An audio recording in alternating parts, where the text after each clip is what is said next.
Welcome to episode 11 of Search Insights Academy. I am Jay. And I am Minnie, the double 1-1 deep dive, ones all around. It is great to hit this milestone, yeah. And today we're doing a deep dive into this stack of sources you sent over. There's a guide, some briefings, quiz bits, all focused on, well, something that can feel a bit like getting your teeth cleaned, or maybe tax season. Comprehensive SEO audits for 2025. Okay, yeah, audit. That word does bring up images of like massive spreadsheets and maybe some slightly awkward truths. Is this going to be less painful than that? Haha, way less painful, promise, and infinitely more rewarding. Here's the thing, and this is pulled straight from those sources, the uncomfortable truth. Your website could be hemorrhaging traffic right now. Wait, what? And you might not even know it. Gasp slightly, like silently. Silently. That's just the reality of SEO in 2025. Things have changed so much. Tactics that work great, yesterday, they might actually be causing penalties today. Oh. Yeah. And these sources, they really make the case that most site owners, they're sitting on gold mines of untapped potential. The gap between page 1 and page 10 is often just fixing stuff they didn't even know was broken. Okay.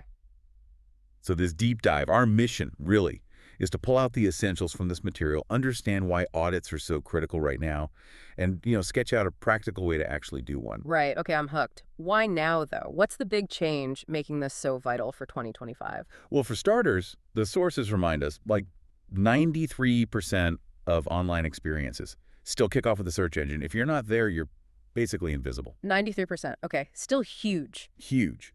But the big shift is how search is working now.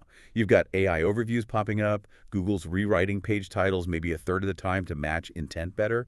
The whole system is just getting smarter at interpreting stuff. And that means these subtle technical glitches or content mismatches, they can have a much bigger impact now. Either they sink you, or if your site is clean, they can really boost you.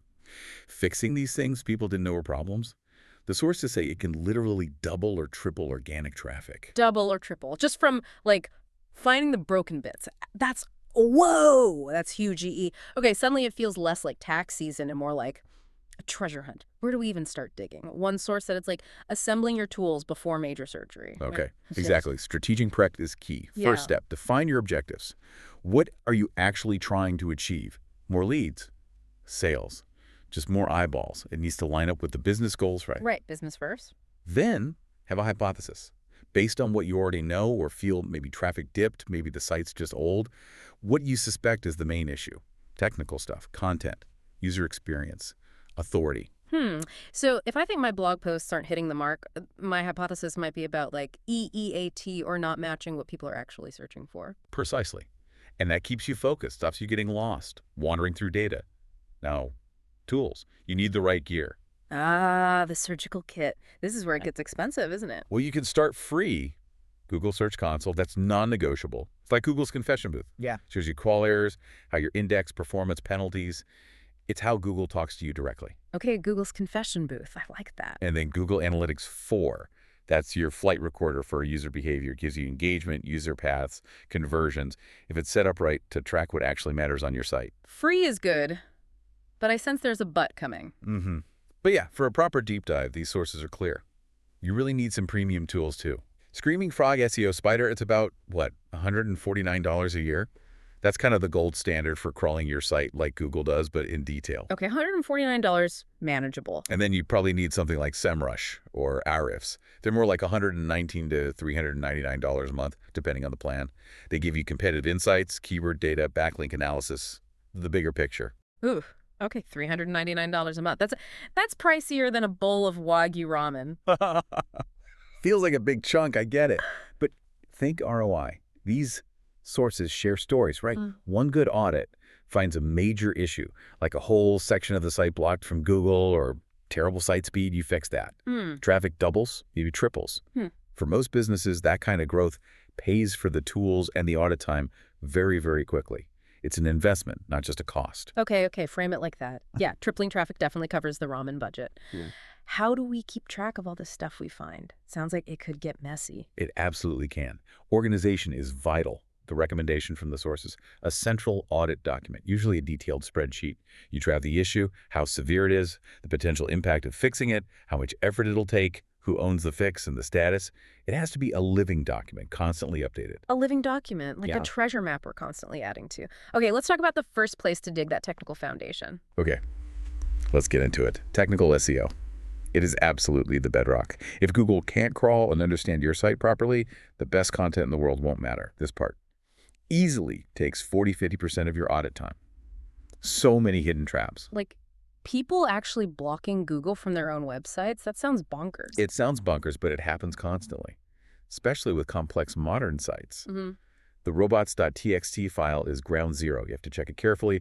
Make sure you're not blocking CSS or JavaScript that Google needs to actually see the page correctly. One badly placed wildcard, disallow, poof, a whole section gone. Yeah.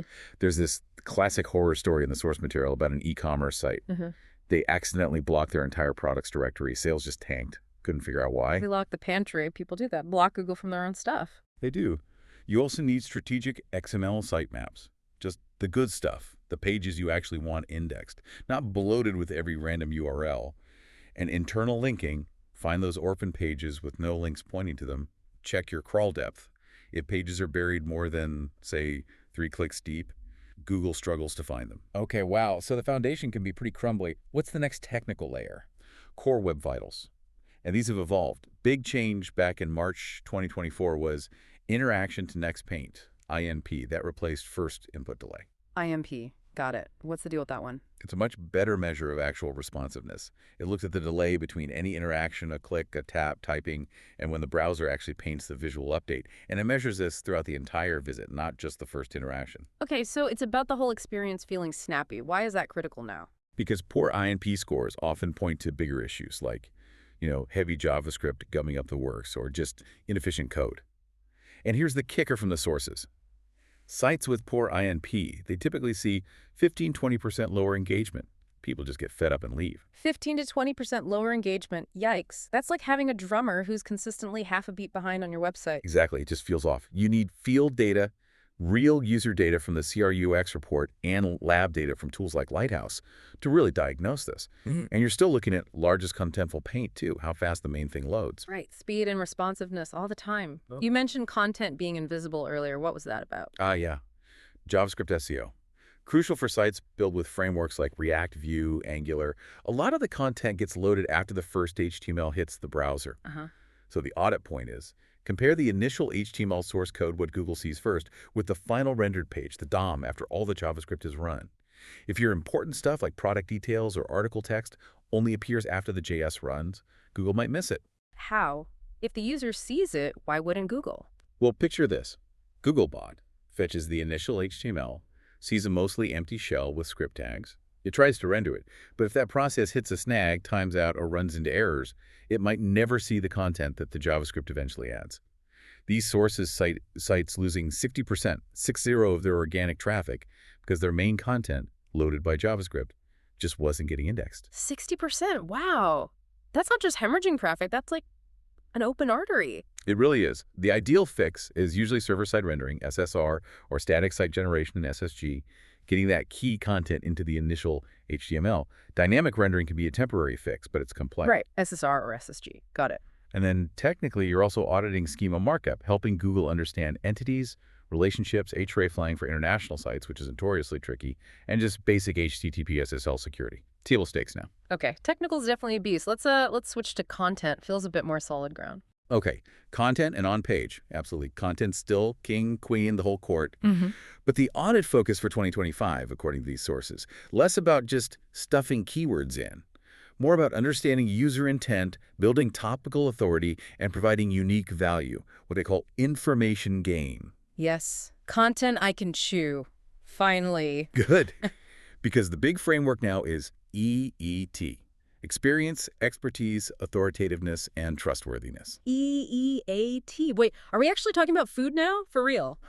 Not quite, though. I bet you could write the definitive EAT guide to ramen. But no, this is Google's quality framework. Right. And that first E, experience, it's huge now. Google wants proof you've actually done the thing you're writing about. So like using my own photos instead of stock, sharing little tricks I only figured out by like actually using the product? Exactly. Showing, not just telling. The sources offer a great test. Could your competitor write this exact same article without ever having touched the product or service? If the answer is yes, you probably have an experience problem. Okay. Makes sense. Show your work. Then expertise is about mastery, using the right terms, clear explanations. Authoritativeness is external validation links, mentions. Trust is the basics. Contact info, accuracy, security, clear authorship. Got it. EEAT. Experience first. What about matching search intent? That feels way more complex now. Oh, this gets interesting. Google's getting really good at figuring out the user's real goal, even the little micro intents. Are they just looking for a quick fact? Comparing options. Trying to buy something right now. Your audit needs to check. Does my content perfectly match what someone typing this keyword actually wants? Tailor it. Is it informational? Commercial investigation? Transactional? Ooh, right. So it's not just ranking for best hiking boots. It's knowing if they want a review roundup, a boots under $100 list, or a direct link to buy a specific pair. That's the micro intent. Precisely. And beyond intent, audit for quality and that information gain. What new value are you bringing? Are you adding original research, unique insights, compiling info better than anyone else? Is it just a rehash? Okay, wrestling sound. Note to self. No. Copy. Paste.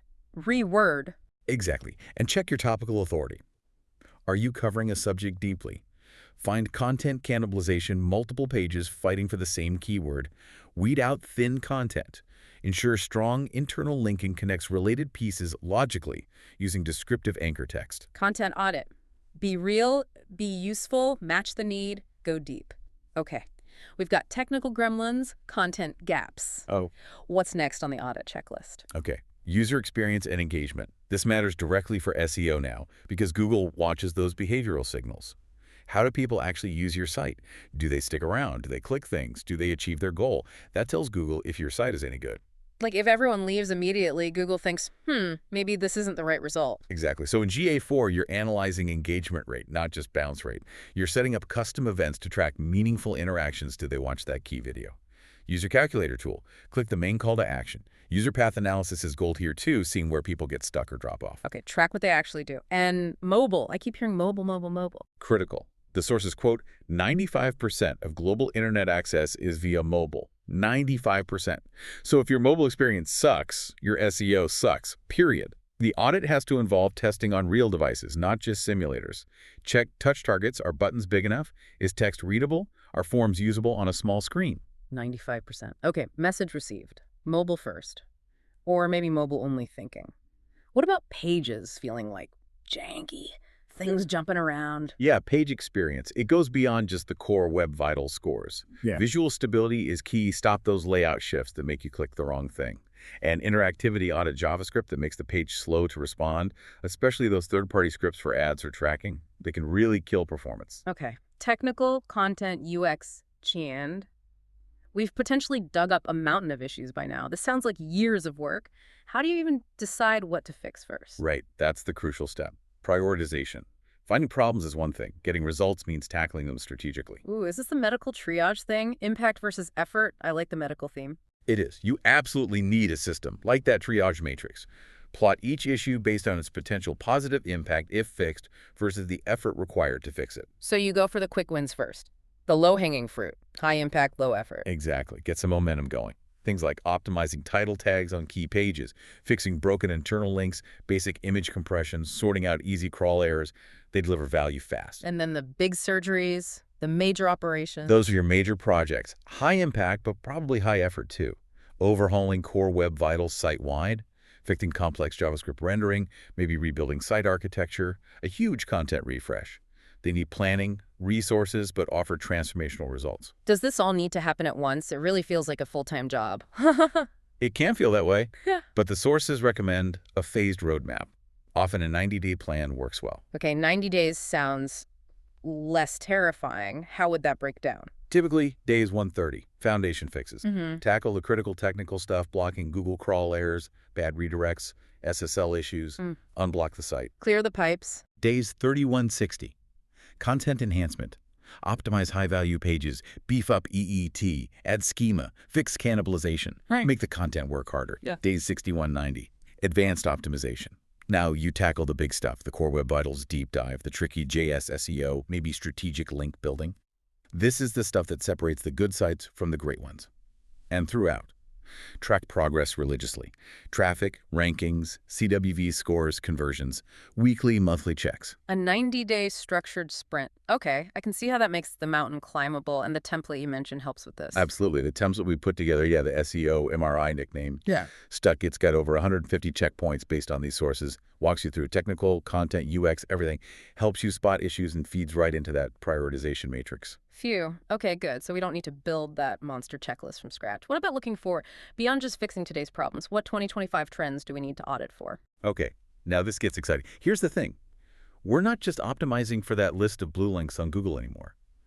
Your audit needs to check your readiness for what's next. Like AI search, those AI overviews. Exactly. AI search optimization readiness? Yeah. Are you focusing on entities, the concepts, people, places in your content, using structured data effectively, writing clearly, conversationally, so AI can understand and synthesize it? That's part one. Okay, prep for the robots. What else? Multi-platform visibility. People search everywhere now. YouTube, Amazon, TikTok search is huge, even in-car voice search. Your audit should ask, where else does my audience look for information, and am I visible there? Whoa, so it's not just search engine optimization, it's like Everything. Engine optimization. engine optimization. I love it. Yeah. EEO, precisely. Think broader. And remember that 95% mobile set, that fuels voice search, searching on the go, different platforms. So entities, conversational language, structured data, it all feeds into this broader EEO future. EEO. Okay, mind blown. This is a lot, but it actually feels really empowering now, knowing what to look for, how to approach it. It is. That's the point of the deep dive. A comprehensive audit, using insights from all these sources, truly is the foundation for transforming your site's visibility and growth. It's holistic, technical, content, UX authority, future-proofing. And those improvements, they compound over time. Right. So for you listening, maybe feeling a bit snowed under by all this, what's the absolute one thing you should do today after hearing this? Start today. Seriously, grab our template, run just one page through PageSpeed Insights, find one 404 error in Search Console. Just do one thing, because here's the uncomfortable truth again. While you hesitate, your competitors are optimizing. Oof. Yeah, every day you wait is traffic, potentially customers, you're leaving on the table. Exactly. And it's not about being perfect on day one. It's progress over perfection. Fix one small thing today, another tomorrow. Those little wins add up faster than you think. Progress over perfection. I love that. Okay, final thoughts for our amazing 111 audience. It's a huge thank you for diving deep with us.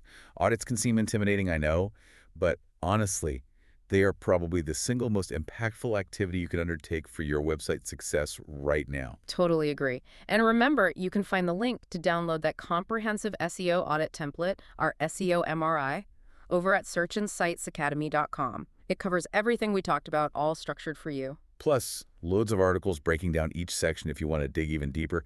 Really, no excuses. Your site's transformation can start, well, right now. Thanks so much for joining us for this 111 deep dive. Until next time, I'm Minnie. and I'm Jay. Keep optimizing.